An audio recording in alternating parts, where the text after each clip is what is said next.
All right, and now we have time for some questions. So,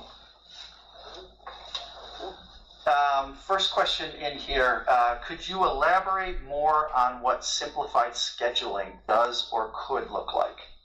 Sandy, you should take Yeah, it. I can talk to that. So family medicine, as of Monday, went to essentially 25 minutes for every visit, whether it's video, telephone, or face-to-face. There's very few exceptions to that.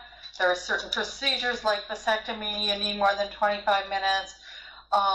But it's a very limited range, and so this is to make sure we have access for our patients, and it decreases the stress and confusing for our frontline staff, our PSRs, our MAs, RNs.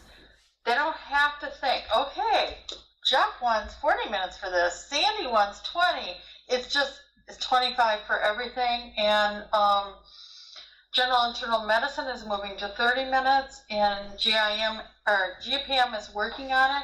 This also will meet the national benchmarks for visits per hour for all of our departments too.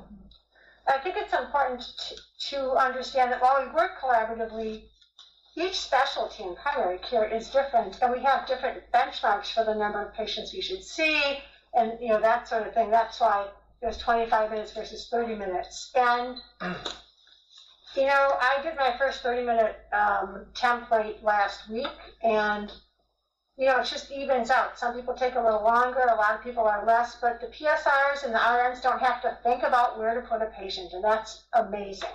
And it will also allow patients to self-schedule anywhere onto the schedule through MyChart too. Yeah. And in pediatrics, we'll be maintaining a 15, 30-minute split for our appointment schedules. Great. Standard. Mm-hmm. So I have a question